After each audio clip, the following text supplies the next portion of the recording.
Bienvenidos a esta tertulia de amigos aquí en Radio Solidaria. Como no, estoy con mi amigo Willy López, pastor de Casa de Bendición en Madrid. ¿Qué tal, Willy? ¿Cómo estás? Pues la verdad es que muy bien. No tan contento como tú, pero... Bueno, ya todos hay momentos en la vida, hay momentos en la vida. Hay momentos que, la verdad es que... Hay que celebrar.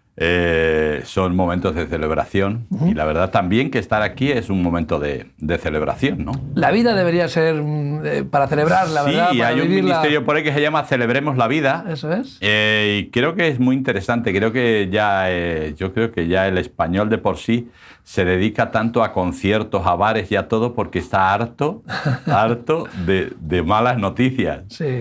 Yo veo el informativo y hay informativos a veces que digo, ¿para qué lo estoy viendo? Me estoy deprimiendo. Te torturas, te torturas. O sea, catástrofe aquí, una mujer asesinada, no sé qué, no sé cuánto, otro accidente de tráfico, no sé qué, digo, pero ya llegan los deportes, fulanito se ha lesionado, digo, pero es que ni en los deportes me van a dar una buena noticia. Forma parte, ¿no?, del desaliento, ¿no?, que este mundo de veces es increíble. Encima, ¿no? Claro, y con la globalización nos enteramos de todo, ¿no? O sea, de repente un huracán en China, de casi todo. Bueno, eso es, o de una parte, sí, tiene razón. Sobre todo de lo malo. Sí. Hubo un atentado en tal sitio, un asesinato y entonces que nos llega tanta información, ¿no?, que nos abruma demasiado, claro. ¿No? Estamos abrumados. Y el Señor, pues quiere que soltemos un poco el lastre, ¿no? Y que intentemos pues sentirnos un poquito más aliviados, ¿no? Dice que echemos nuestras cargas sobre Él, ¿no? Claro. Sí, la verdad es que sí. La verdad, hombre, nosotros aquí en España vivimos en su día cuando se leía El Caso, de aquel periódico famoso que era todo de desgracias. Claro. Hombre, que compraba ese periódico sabía lo que iba, ¿no? Sí, no. O sea, por eso no se vendía mucho, ¿no?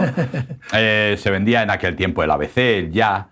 Pero El Caso se vendía poco porque el que iba sabía lo que iba a pasar. Y menos mal que ha aparecido gente como el Lute y otros que le dieron un poco de... folclore, de folclore. De glamour. Sí, de glamour. De glamour, ¿no? al periódico. Pero la verdad, por desgracia, es así. Y es un poco lo que vamos a ver en el Salmo 39. El salmista, el pobre, también está un poco cansado de malas noticias, ¿no? Y es un salmo muy curioso porque es de los pocos salmos que el salmista no termina... con una alusión a la esperanza, ¿no? Sino más o menos a la resignación. Es decir, ¿qué puedo hacer? ¿Qué puedo esperar? ¿Dónde voy? ¿No? Y va un poco relatando, pues primero cómo se encuentra él anímicamente, después un poco hace una disertación filosófica acerca de la vida del hombre, cómo es, ¿no? Pero no termina con ese alegato, ¿no? Como dirían los sevillistas, ese arrebato a una confianza, sino un poco como diciendo, mira, Señor, por lo menos ayúdame a ver si aguanto hasta el final, ¿no? A veces creemos que los salmos van correlativos, ¿no? El 38 pasa al 39, porque la semana pasada hablábamos del 38 y de repente vamos al 39 y es otro poema, otro cántico, puede ser incluso un testamento, un legado. Claro. O sea, cada salmo son momentos que pueden marcar la vida de una persona, incluso de varias, ¿no? Porque hay varios autores, ¿no? Dentro de los salmos, claro. No todos son de David, ¿no? Entonces, claro. Siempre la historia de David la conocemos más. Por ejemplo, la historia de Asaf, que es otro de los salmistas más comunes, no la conocemos tanto, por lo tanto no sabemos realmente qué está pasando.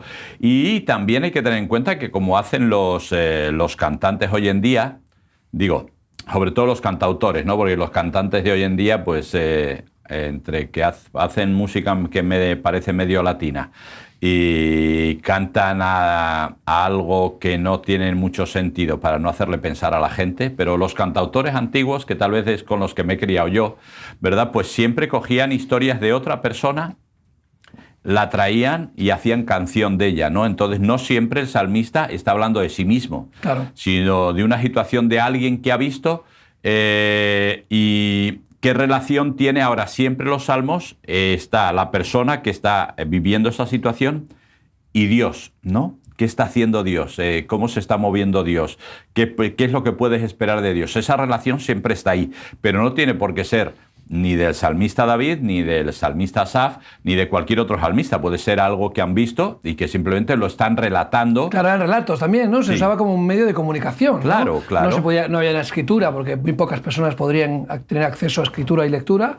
La manera de los cánticos era manera de extender una historia, ¿no? De decir, oye, en cualquier lugar de la región, pues la gente cantaba la canción, la pasaban de unos a otros, y en poco tiempo se volvía viral. Claro. Y esa canción podía llegar a todos los rincones del país, o en este caso del pueblo de Israel, ¿no? Era una manera también de comunicar, ¿no? Y claro. de arriba a abajo también, si el rey o el salmista, que estaba en un lugar de eminencia, ¿no? En este caso el director de alabanza o el propio rey, transmitían esas canciones que se iban pasando, ¿no? Y luego nos llegan de generación en generación. Todavía las cantamos, ¿no? Sí, estoy seguro. Con otras músicas o con otros... Claro, tenemos que tener en cuenta que todos los salmos se hicieron, David los mandó a hacer y él hizo, lógicamente, muchos de ellos para cantar en el tabernáculo. Pero, lógicamente, una cosa es cantar en el tabernáculo y otra cosa es que luego la gente las cantara. Claro. Y es muy posible, depende de lo pegadizas que fueran. Y también depende porque las canciones nos llegan, y vuelvo a decir, las canciones antiguas nos llegan porque cuando se da una situación parecida a la que la canción relata o describe, ¿no? Oye, arriba, pues si escuchas el pelotero, el pistolero, el no sé qué, el no sé cuánto, a mí eso no me dice nada, o sea, no sé ni de qué me estás hablando. Y otras canciones por ahí que les pasa lo mismo, ¿no? O sea, no están... Sí hay algunos, ¿verdad? Hay algunos raperos y algunas personas que sí hacen un poco de... reivindicativo, ¿no? Sí, son más reivindicativos o de denuncia social, y eso sí puede tener puede decir, pues esta me suena y se me pega, ¿no? Eso es, sí. O sea, si no, pues aquí en España a lo más que se nos pega es y Macarena, sí. y el reggaetón por el ritmo, ¿no? Claro, y poco más, ¿no? Jesús cantó himnos, ¿no? En el Nuevo Testamento se nos habla, ¿no? En el Shabbat, alrededor de la mesa, los judíos todavía hoy en día y en la sinagoga, cantan en las sinagogas. Bueno, en aquella época más que sinagoga estaba el templo, pero en las casas, en Shabbat se celebraba, ¿no? La cena. Y en el Pesaj, en la Pascua, Jesús cantó, ¿no? Y los discípulos cantaban himnos que eran los salmos, ¿no? Entiendo que eran los salmos que nos había legado, ¿no? los salmistas del primer pacto, ¿no?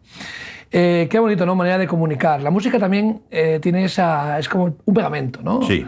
Tenemos un texto, a la mayoría de los artistas le preguntas, ¿qué has compuesto primero, la música o la letra?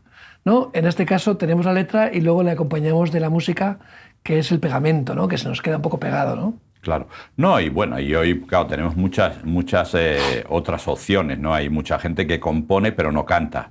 Y hay gente que canta pero no compone. Sí. Entonces, hombre, para mí siempre, a mí me encanta la música.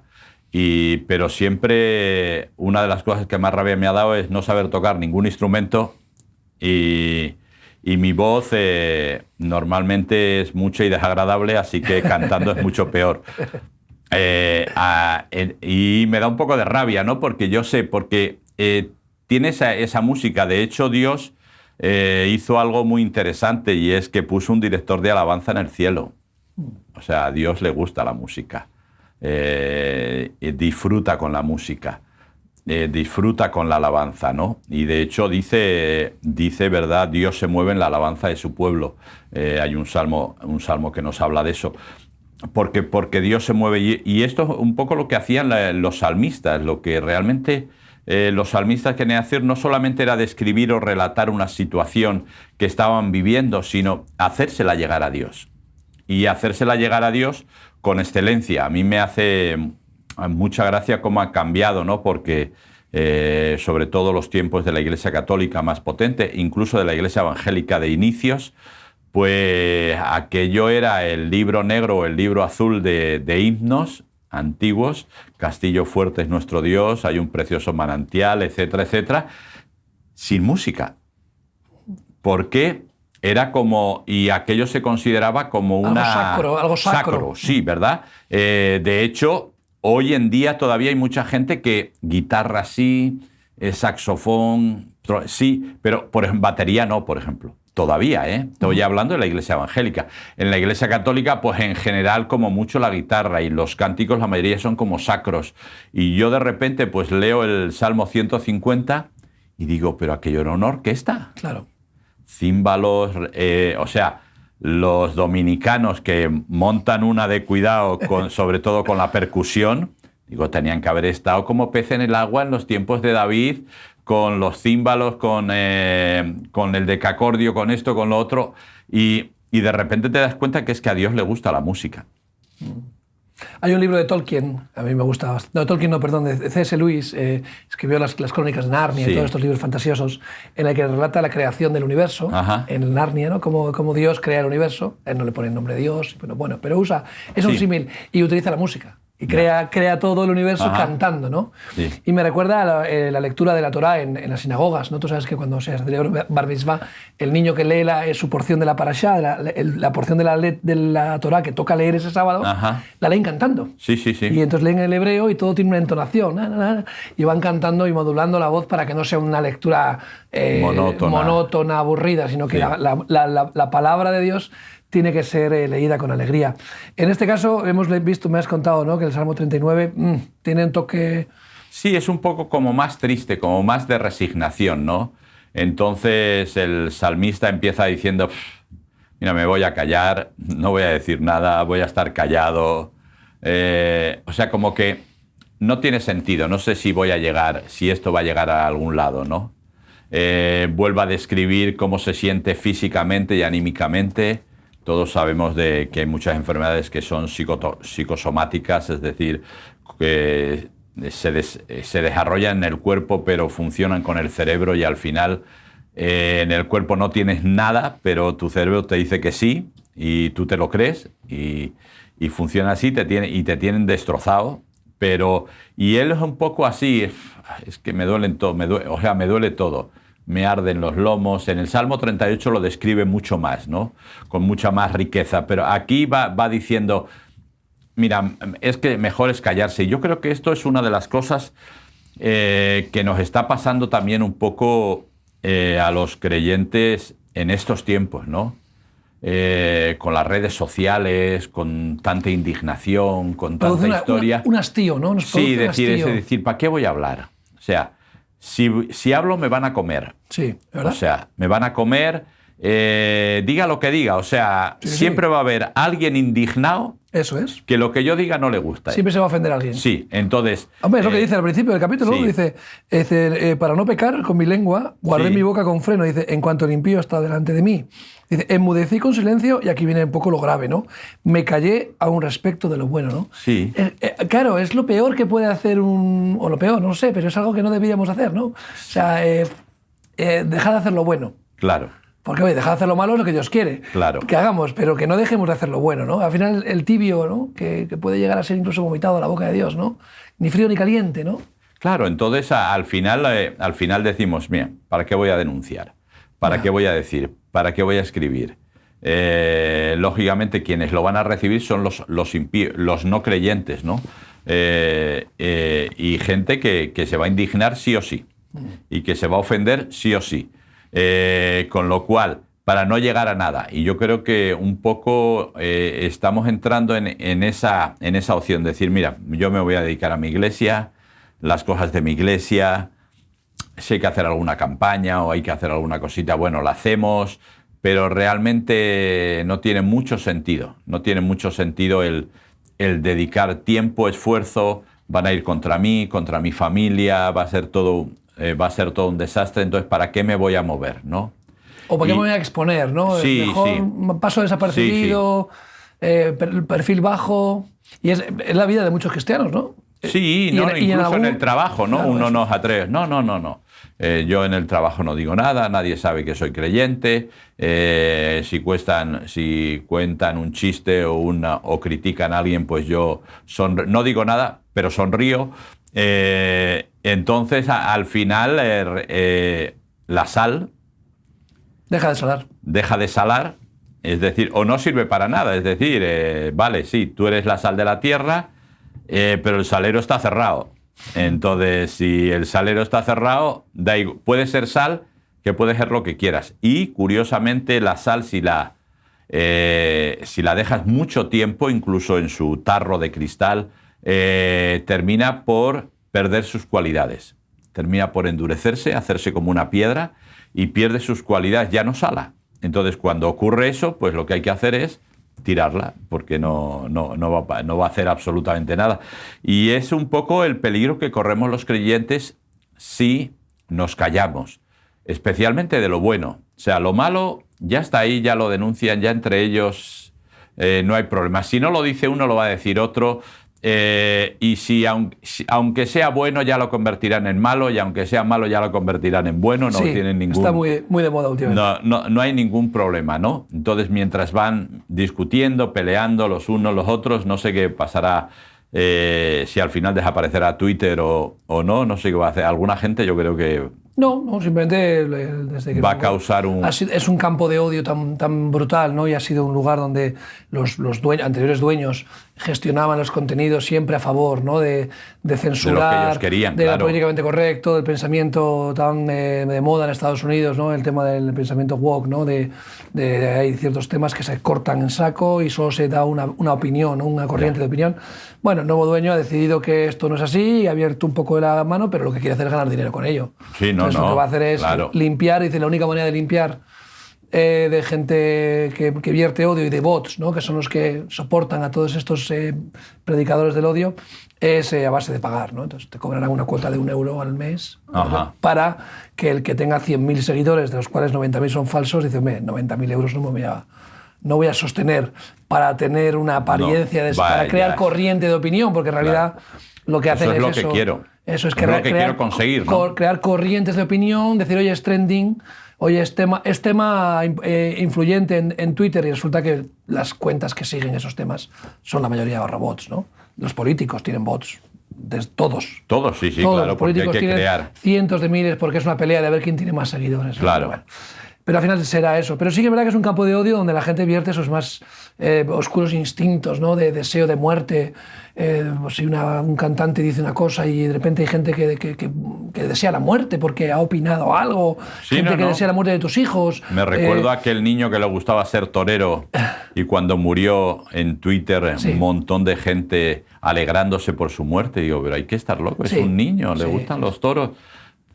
Pues si le gustan los toros, pero no le voy a desear la muerte a nadie porque le gusten los toros. Ese es el nivel, ¿no? Ese es el nivel de seres humanos que vierten su odio. Luego, en la cara a cara no creo que sean así. O sea, no tendrían el coraje de desearle la muerte a un niño, ¿no? A la cara, ¿no? De mirar a los ojos a un niño y decirle, ojalá te mueras porque te gusten los toros. Pero a través de Twitter... Viendo lo que estoy viendo, yo ya no estoy muy claro de qué haría la gente. La gente se le está yendo la pinza de una forma impresionante.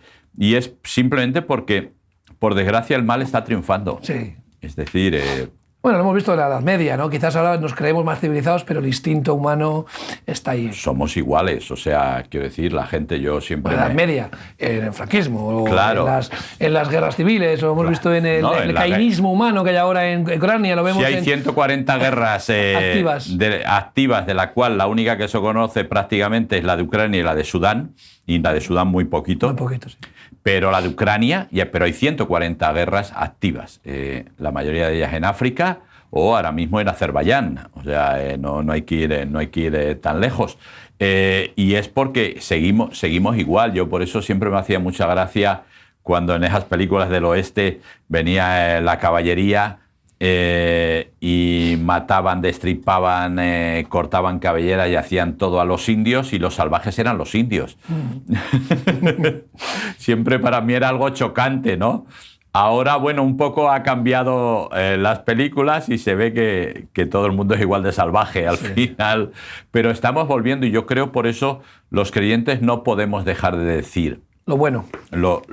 Lo bueno, sobre todo, lo malo, ya digo, se descubre solo, no hay ningún problema, y hay un montón de gente dispuesta a abrir el cajón. Fíjate que el salmista dice que se agravó mi dolor, se enardeció mi corazón dentro de mí, en mi meditación se encendió fuego y así proferí con mi lengua. O sea, el Espíritu Santo en nosotros nos tiene que hacer explotar, ¿no? O sea, realmente...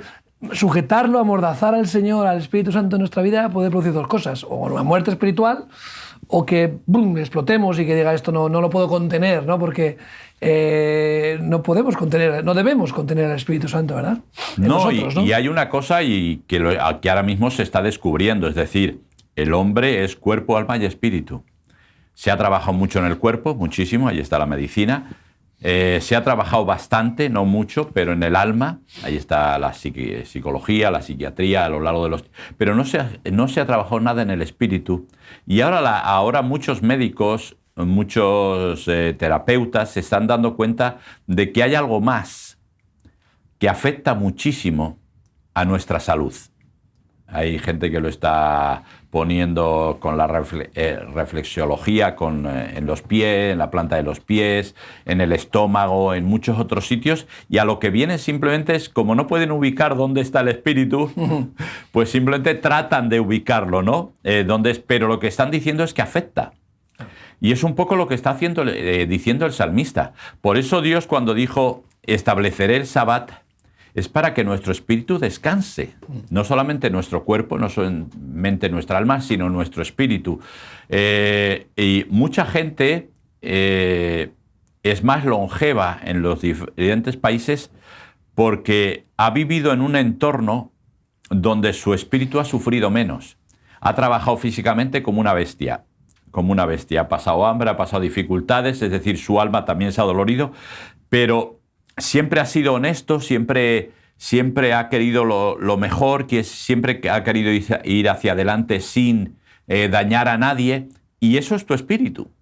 O sea, todo eso es tu espíritu, no es tu alma, sino es tu espíritu, y eso ha hecho, entonces se da mucho en Japón, un poco su filosofía, se da en zonas de China, en zonas de Nepal, y por eso hoy en día mucha gente quiere volver al campo.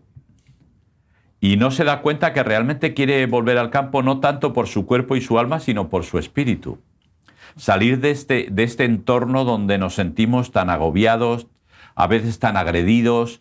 Y es algo que no, tú lo has sentido, yo sé que tú tienes esa percepción. Yo he estado en lugares donde tú entras por la puerta y sientes una opresión. Hay quien dirá las vibras, en las energías, en el universo. Llámalo como quieras. Hay un mundo espiritual ahí fuera y aquí dentro. Y cuando tú entras a un lugar donde hay una presión, yo he estado en Brasil y he sentido la brujería, el satanismo, el ocultismo, lo sientes en los lugares donde se practica. He estado en lugares donde la muerte está ahí. Vas al programa de Iker Jiménez y te contará, ¿no? Los fantasmas, espíritus. No tiene tanto que ver con eso, sino que los lugares también se impregnan, ¿no?, de los espíritus que hay dentro de las personas y que acompañan a las personas, ¿no? Y nosotros podemos llevar otro espíritu diferente, ¿verdad? Claro. Debemos llevar un espíritu diferente que alumbre y que produzca todo lo contrario. Oye, qué bien me siento contigo, Willy. Cuando estoy contigo siento algo diferente. Oye, me transmites paz. Me encantaría contigo horas hablando. Y no es por la buena conversación que la tienes o tu carácter afable. Hay algo más, ¿verdad? Sí, pero eso funciona así. Yo me acuerdo siempre, yo en mi trabajo, cuando trabajaba en el correo, ¿verdad? Siempre los compañeros me llamaban siempre Fray Willy o Fray Álvaro, ¿no? Entonces, y siempre cuando me fui, cuando ya me despedí, porque ya comencé, la iglesia me pidió que estuviera todo tiempo en la iglesia, yo me gustaba más estar en el trabajo. A mí me encanta el trabajo de campo, estar con la gente, ¿verdad? Pero siempre la gente dice, si tuviera que definirte, usaría la palabra paz. Claro. Y yo creo que todos nosotros tendríamos que, todos, y hablo de creyentes y no creyentes, pero especialmente a los creyentes, ¿verdad? Si te tuvieran que definir la gente que te rodea, compañeros de trabajo, vecinos, miembros de la congregación, ¿qué palabra usarían? ¿No? Y sería muy, muy interesante ver, ¿no? ¿Por qué? Porque esa palabra un poco define lo que yo transmito. Y lo que yo transmito es mi espíritu. No es mi alma. Mi alma está confundida, mi alma tiene un montón de historias, un montón de sentimientos, mi cuerpo ya varios achaques por la edad, que dirían los médicos, ¿verdad? Pero es mi espíritu. Sí. Y es un poco lo que el salmista está diciendo, no puedo aguantar el espíritu dentro de mí porque me está machacando. ¿Y por qué me está machacando? Porque me estoy callando. Entonces yo no estoy diciendo que ahora de repente salgas a la calle, empieces a gritar o te cojas un cajón y te subas y empieces a decir, ¿verdad? No. Aunque es liberador, ¿eh? Sí, es genial. Es liberador, ¿eh? Sí, o sea, subirte a un cajón. Yo cuando veo a los de la Caja Roja, claro, allí en Puerta del Sol con Jacobo y todos... Es desnudarte y decir, pero te los imaginas... Aquí me las den todas. Claro, y es liberador, porque te das cuenta de que, oye, que no era para tanto, ¿no? Claro. Cuando subes un escenario, predicar, ¿no? Claro. El gusanillo siempre lo tienes. Yo sigo teniendo gusanillo. Hombre, y lo tendrás siempre. Antes de subir a compartir o a tocar en saxo en algún evento para alabar al Señor, ¿no? Siempre tienes ese gusanillo, ese miedo escénico que le pueden decir, pero es la responsabilidad, ¿no? Y el temor de no agradar a Dios, ¿no? Claro. Lo que hacemos, ¿no? Pero cuando subes y sueltas, es como abrir una compuerta, dice la palabra, una compuerta y salen las aguas, ¿no? Esa es la compuerta de que al salmista le quitaría todos esos achaques, dolores y sensaciones que tienes de volver a decir lo bueno, ¿no? Sí, y no decir me queda a gusto de me estoy desquitando y te vas a enterar. No hablamos de eso. Hay muchos cristianos que hay muchos cristianos que dicen, es que yo soy muy sincero. Sí, no. y yo creo que estás gorda. Eres un maleducado. No, tú no eres sincero. Primeramente, y normalmente los sinceros que conozco de ese tipo, a casi ninguno le gusta que le digan a él nada. Claro. Con lo cual, no estamos hablando de esa sinceridad. Es decir, si crees que está gorda, ayúdala a ver cómo puede adelgazar, o simplemente acéptala porque tal vez ella se siente bien así. Punto. Yo no recomiendo. Yo he estado gordo y ahora estoy flaco, entonces no recomiendo la gordura, simplemente por un problema de salud, no por otra cosa. No por otra cosa. Pero yo he visto un montón que hay gorditos felices. Sí. El fofisano, ¿no? Los que estamos de parejitas somos fofisanos. Estamos gorditos y felices y tampoco estamos mal de salud. Claro. Entonces es interesante. Por eso el salmista luego se dedica a la fragilidad del hombre, a describir un poco la fragilidad del hombre, lo que es el hombre, y tiene razón, pero lo hemos perdido de vista, y aquí lo hemos hablado varias veces, ¿no? Que el hombre cree que es inmortal, cree que es eterno, cree que nunca se va a acabar, especialmente cuando eres joven, ¿verdad? Que esto va a durar para siempre, y de repente te das cuenta que no, que eres bastante frágil, que la vida del hombre pasa muy rápido. Sí. Por eso es lo que hablábamos. La eternidad es eterna y tú como mucho vamos a tirarnos por lo alto. 120 años más no vas a durar. Uy, es alto eso, ¿eh? Y eso estamos tirando alto, ¿eh? O sea, si llegas a eso, pues 120 años en comparación con una eternidad, yo personalmente prefiero apostar y prefiero arreglar mi vida y quiero hacer todos los trámites posibles para optar a la eternidad. Lógicamente, ¿no?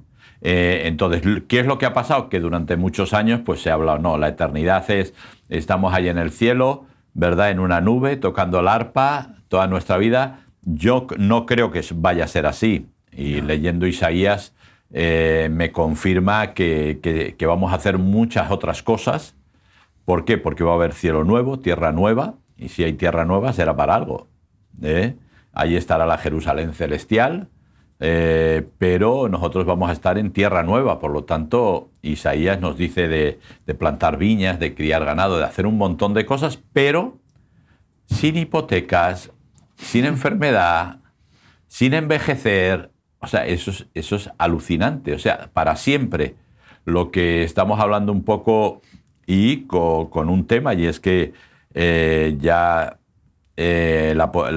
posibilidad de rebelión no va a estar, porque Satanás va a estar en el lago de fuego con todos los demás, con todos los demonios, por lo tanto, estamos ahí para siempre. Entonces yo creo que yo le dedicaría un minuto a reflexionar. A reflexionar este tema, ¿verdad? Porque la realidad es esa, y a cualquiera que preguntes te puede decir, es que hoy estoy y no sé si mañana voy a estar. Bueno, es un dicho muy un tópico, ¿no? En los funerales, ¿no? Y hoy estamos, mañana no estamos. Claro. Y ahí es cuando te acuerdas, ¿no? Ves la tormenta de lejos y te acuerdas de Santa Bárbara, pero realmente es la condición real del ser humano. O sea, vemos ahora como pues, enfermedades, pandemias, efectos secundarios de medicina, no sé qué, de repente un accidente de tráfico. Y así, es rápido, sí. Un ictus, un derrame, un ataque al corazón. Y yo creo que también el salmista está reflexionando, ¿no? De esto. Y al final dice, y ahora, Señor, ¿qué esperaré? Esa es la pregunta, ¿no? Claro. Viendo esto, Claro. Viendo esto, mi condición primero como ser humano, mi condición, que me estoy mal, que vengo sufriendo, que me callo, que no sé qué, me doy cuenta de mi fragilidad. Y entonces, ¿qué me queda, no? ¿Estas son las opciones? Sí. Él se pregunta, ¿estas son mis opciones? ¿No? Por eso es un poco el título que le hemos puesto al Salmo, ¿verdad? Incluso el salmista antes dice, porque el hombre no hace más que acaparar, más que amontonar riquezas, dice, pero ¿y quién se las va a llevar? Y la verdad que cuando preguntaron al administrador, tanto de Rockefeller como de Onassis, y le preguntaron qué se ha llevado, dice, no se ha llevado nada. No, lo dejó todo aquí, ¿no? ¿Dónde? Dice, lo ha dejado todo aquí. Los faraones lo intentaron, claro, sin mucho éxito. Claro, entonces al final te das cuenta de que puedes estar esforzándote y toda tu vida y terminas siendo el más rico del cementerio, pero no te llevas nada. Y resulta que los que han estado a tu sombra, viviendo de ti, pues son los que se van a quedar todo. Y los que fácilmente van a malversar y malgastar absolutamente todo tu esfuerzo. Pero sin embargo seguimos ahí, y seguimos ahí, y seguimos ahí. Por eso al final el salmista dice, con todo este panorama, ¿qué espero? ¿Qué espero, no? Entonces, y ya digo, normalmente cualquier otro salmo hubiera dicho, esperaré en el Señor, y no sé qué. Lo dice, ¿no? Pero, sí, dice, mi esperanza está en ti. Al final confiaré en ti, no sé qué, no, pero esta vez no, esta vez el salmista está tan resignado, está tan diciendo, es que no sé por dónde coger esto, y la realidad es que el caminar de la sociedad en la que vivimos se ha convertido en un gigante de tal magnitud que yo, como creyente, digo, ¿se le puede vencer? O sea, o tiene que venir otro David que lo haga, pero se le puede vencer porque es que, o sea, vamos cada vez a peor. Y produce una sensación de angustia. Yo creo que también lo que hemos hablado al comienzo de la tertulia, ¿no? El vernos abrumados de tanta mala noticia, tanto, dice la palabra, que porque en el fin de los tiempos, ¿no? Habla en aquellos días abundará tanto el mal, ¿no? Que el amor de muchos se enfriará, ¿no? Y el amor es como una llama, ¿no? La Biblia lo compara con una llama, con una luz, un fuego, ¿no? Que nos mantiene con el gozo de la salvación y el amor de Dios. Cuando recibimos tantas malas noticias, tantos ataques, tantos impedimentos, eso va apagando nuestro amor, ¿no? Y es lo peor que puede pasar, que es lo que le está pasando al salmista, ¿no? Claro. Ese amor, porque ha vencido a batallas, ha llegado lejos, pero de repente, ¿para qué? Joder, pues nada ha cambiado. Nada ha cambiado, todo el esfuerzo es en vano. Al final, si me voy a ir a la misma tumba que los demás. Claro. Y pierdes un poco la perspectiva, ¿no? de lo que Dios tiene preparado para nosotros, ¿no? Sí, no, y además ahora mismo yo le comentaba a mi esposa, digo, es que a mí la película de la guerra del hambre o sí, los juegos del hambre, ¿verdad? Digo, es que vamos ahí. Es decir, una sociedad dividida en clases. Es decir, a un lado están todos los currantes de una forma o de otra, ¿verdad? Y al otro lado están los ricos, los que viven bien. Digo, pero es que me da la impresión como que nos están queriendo llevar ahí a ese nivel. Sí, sí. Es decir, ahora dices, con la subida de los alimentos, con la subida de las viviendas, de las hipotecas, digo, al final solo viven los ricos. Es decir, ¿por qué? Porque me dicen, luego te salen un montón de artículos. Ahora es muy típico los artículos en Google acerca de los superalimentos o de los alimentos sanos, ¿verdad? Y yo digo, vale, si no digo que no, pero yo no los puedo pagar. Yo no puedo... No te preocupes, está preparando una dieta a base de insectos que sí vas a poder pagar. No lo tengo tan claro. Ya verás que sí. Eso igual nos dan a nosotros los de segunda clase y los otros los venden más caros, ¿verdad? Pero yo digo, cuando digo, no, toma de proteína vegetal, que es mejor que digo, ya, pero es que no la puedo pagar, es que yo no puedo pagar está muy relacionada la obesidad con las clases más desfavorecidas, porque realmente la comida basura o la comida chatarra, claro, no. como llaman en Latinoamérica, es más barata, ¿no? Y al final, que puedes comer patatas, pasta, arroz, pasta, eso es, y hincharte mucho a pan. Sí. Es que no hay más. O sea, esas dietas de zumos verdes, de quinoa, de cúrcuma, de no sé qué, no sé cuánto, eso solo es para ricos. Digo, entonces estamos viviendo ahora restricciones a los vehículos. ¿Quién puede comprar un vehículo eléctrico? Un rico. A los precios que están, sí. O sea, el pobre tiene que seguir manteniendo su Opel de 22 años, diésel, que tira lo que tira, pero porque no tiene para comprar otro. Siguen viviendo, estamos hacinándonos en los barrios por clases, ¿no? Hay Claro, sí. las clases, y eso es todo a donde nos está llevando la sociedad, con lo cual al final, señor, yo creo que esto no es decir, las colas del hambre cada vez son más grandes y más numerosas. En un país del primer mundo, estamos hablando de un país bueno, depende de quién preguntes, ¿no? Si preguntas en Estados Unidos qué piensa de España, ¿no? Y primero te dicen que dónde está situada España no lo sabe muy bien, sí, si debajo de la México. República de España. Y después la República de España, que creen que es del mundo, del país en vías de desarrollo, que se dice ahora. Claro. La verdad que vemos la mano de Satanás, ¿no? Queriendo dividir, porque divide y Sí. conquistarás, o sea, divide y vencerás. Eso es viejo, más viejo que el hambre, ¿no? O sea, al final, si tú divides a la gente en castas, bueno, hace poco el presidente creo que era de Colombia, diciendo que ellos no quieren que la gente sea mejore su situación económica, porque claro, los que tienen más dinero se vuelven de derechas. Porque claro, defienden su patrimonio, ¿no? Claro. Si somos comunistas, no tenemos nada, pues al no tener nada, pues no... en el momento que tengas algo, ya vas a querer proteger el patrimonio, porque Claro. entonces ya no eres comunista, sino que tienes que volverte capitalista. Tú fíjate qué pensamiento más retorcido, ¿no? Sí, así que vamos no aspires a nada. No, eso es, no vamos a dejar que la gente mejore su situación económica, porque en el momento que mejora van a votar al otro bando, ¿no? Claro. Entonces vamos a perpetuar la división de castas, la pobreza, para que dependan de nosotros, que somos el Estado, ¿no? Tan benévolo, el papá Estado, ¿no? Y olvídate de Dios, olvídate de la familia tradicional, yo te voy a educar, yo te voy a sostener, yo te voy a dar la paga o el sustento, las cartillas de racionamiento, y vas a depender de mi mano, ¿no? Y como no vas a morder la mano que te da de comer, pues entonces Tragas. todo bien. Vamos a perpetuar un Claro. sistema endémico, pues como vemos en Cuba o en otros países, que se ha ido perpetuando un sistema de dependencia del Estado, ¿no? Que vivas en la miseria, ¿no? Y aquí hemos hablado mucho de la ventana de Overton, nuestra ventana que cada vez entra más cosas y vamos metiendo un poquito más a ver, y la gente va tragando. Y oye, muy bien aceptado esto, pues venga, sigamos, porque todo va debilitando la moral de la gente. Claro. Y pues lo hemos visto en las guerras mundiales, ¿no? Hemos visto pues con Hitler, hemos visto en otros grandes momentos en los que la gente es llevada a un extremo de decir, ¿cómo es posible que el ser humano haya caído tan bajo? Bueno, pues no de un día para otro. Sí, simplemente haciéndole creer lo que no es verdad. Pero al final se lo haces. Por eso los hindúes funcionan tan bien, es decir, funcionan por castas, además con un agravante, y es que tú no puedes subir de casta. Naciste, te quedas. Si tú eres Brahman de por vida. Y si eres Dalit de por vida. Y bueno, ya llegan los inmigrantes y son parias. Eso ya van por detrás de todos. De todos, ¿no? Pero al final... Pero eso es un poco lo que se quiere instaurar aquí en España. Una mochila muy pesada. Claro, entonces, ¿por qué? Boomer, posguerra, millennial. O sea, nos separan por edades. Es decir, eso es decir, y no tenemos derecho a entendernos.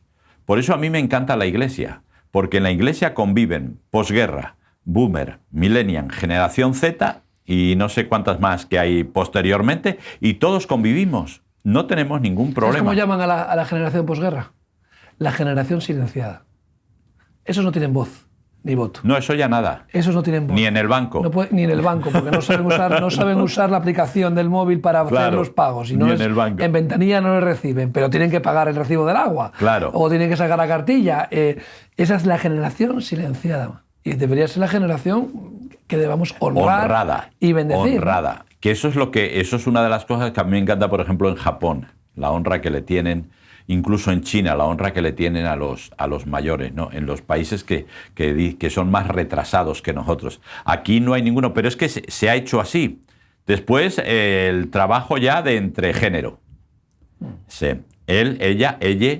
Entonces, vamos a ver, y en binario, no binario, etcétera, etcétera, pero hay que dividir. Porque eso es interesante. Feministas, es decir, al final, en vez de cohesionar una sociedad, lo que estamos es dividiéndola, porque dividiéndola hay alguien que sale ganando. Y yo no voy a echarle la culpa a ningún gobierno, pero Satanás está interesado en eso. Y de hecho, cuando tentó a Adán y Eva, habló primero con Eva y no habló con los dos. Porque tal vez, coaccionados los dos, hubieran opinado de forma diferente.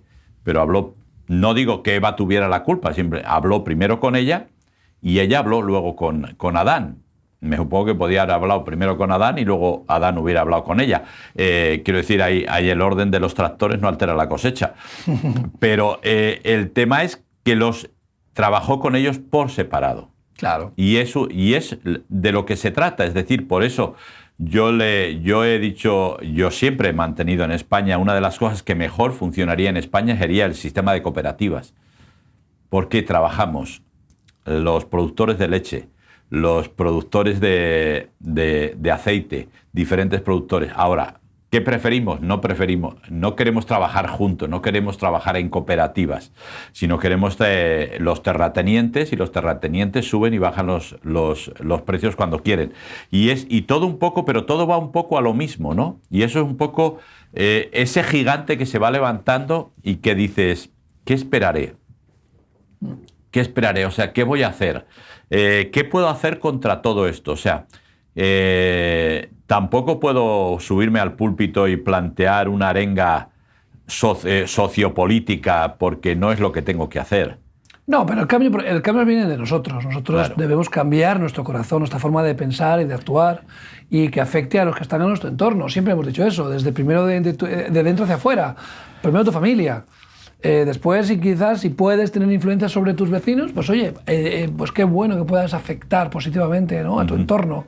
Si eres una persona muy influyente porque tienes cargos de responsabilidad, pues eres un empresario, Claro. eres un líder de un movimiento, de una iglesia, puedas afectar también positivamente a esas personas. Si eres un político y tienes más capacidad de afectar, Claro. pues más responsabilidad tienes. Así subiendo, ¿no?, la capacidad de responsabilidad. Pero, ¿sabes qué me da cuenta, Willy? Que al Señor no le importa la cantidad. No, está claro. O sea, Si no, el que es pobre y tiene unos céntimos, pues tiene que dar cuenta de esos céntimos. Y el que es rico y tiene millones, tiene que dar cuenta de esos millones de cara a Dios, ¿no? Entonces, por eso el Señor, cuando la ofrenda de la ayuda, ¿verdad?, claro. nos pone claramente el ejemplo de decir, no es importante la cantidad, sino con el corazón. El corazón, realmente. Porque al Señor no le importa la cantidad.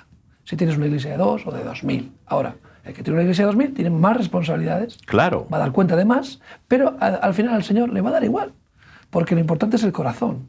¿Qué hay en nuestro corazón, no? Claro, eso es, y a eso lo vemos muy claro en la parábola de las minas y en la de los talentos. Igualmente. Es decir, el gran problema del que recibió una Es que lo guardó. no, fue su corazón, Sí. que no quiso negociar con ella y haber conseguido 2. Es decir, entonces, ¿qué es lo que nos demuestra? Que hay gente que va a tener 10, hay gente que va a tener 5 y hay gente que va a tener 1. Pero todos tenemos que negociar con ellas. Así es. Es decir, todas las tenemos que gestionar y es importante que esto los tengamos claro. Aquí lo hemos hablado montones de veces y es algo que la gente no quiere entender. Se habla del intelecto, se habla del conocimiento, se habla del karma, de los chakras, de no sé qué. Y la gente no termina dándose cuenta que al final lo que dirige tu vida es tu corazón. Así es. Y cuando tú tienes un corazón egoísta, cuando tú tienes un corazón avaro, cuando tú tienes un corazón codicioso, funcionas de una manera.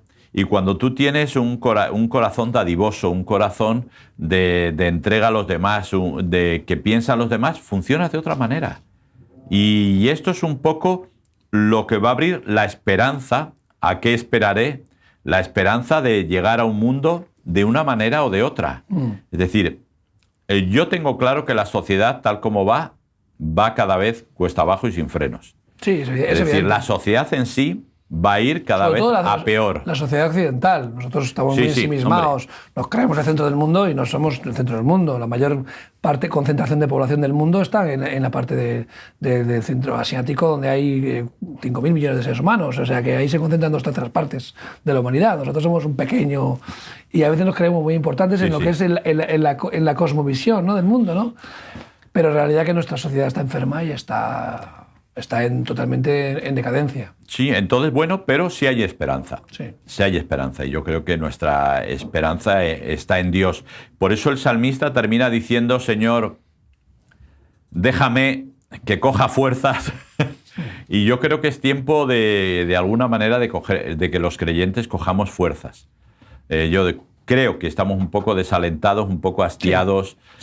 Sí, hacemos cosas, hacemos actividad, pero realmente nos damos cuenta que hay mucho esfuerzo a veces para poco fruto, ¿no? Y yo creo que es un tiempo cansado, y yo creo que, bueno, como la fiesta de los tabernáculos, venir a mí, ¿verdad? Todos los que estéis trabajados y cansados, y yo os haré descansar, o venir a mí los sedientos, ¿verdad? Creo que es tiempo de eso. Yo creo que el salmista en esto sí está diciendo, está aconsejando. No está terminando triunfante, porque creo que se sigue sintiendo hastiado, cansado, pero sí está diciendo, Señor, déjame que coja fuerzas, ¿no?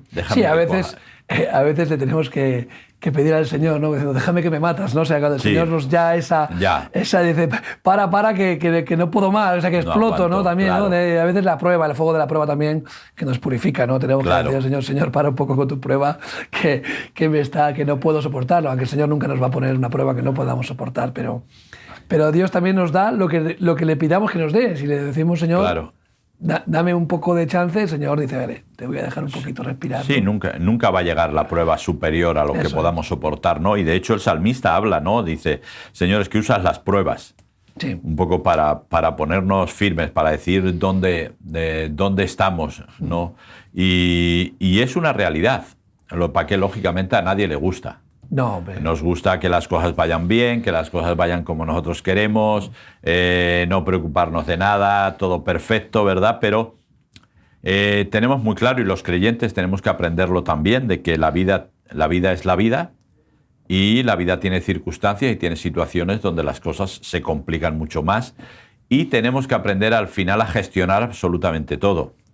Y ya digo, cuando no llegues, pues haz como el salmista, dile, Señor, déjame que coja fuerzas, déjame que alcance, que me recupere, ¿no? El Sabbat era un poco para eso, para recuperarse.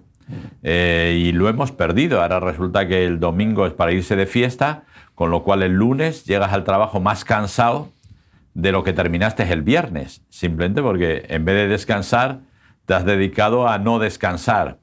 Y yo creo que es tiempo de coger fuerzas, tenemos que coger fuerzas, pero para ir hacia adelante. Siempre. Sabiendo que, aunque nos preguntamos qué esperaré, sabemos que en Dios tiene que haber esperanza, y tiene que haber esperanza para esta sociedad. ¿Cuántos la van a aceptar? No sabemos. No sabemos. Nuestra labor es decirlo, es proclamarlo, es declararlo, es decir, todavía hay esperanza, ¿no? También es eso un buen momento, ¿no? A veces para parar y reflexionar, ¿no? Sí. Ahí él habla de la meditación. De la reflexión, oye, a veces vamos acelerados, sí, vamos por inercia, lo has comentado aquí, hacemos actividades frenéticas, pero sin la fe de que tengan un efecto, claro, porque ya estamos pensando en que no vale para nada, porque total, ahora vengo evangelizando todos los viernes aquí, que nunca, y entonces ¿para qué voy a ir otra vez?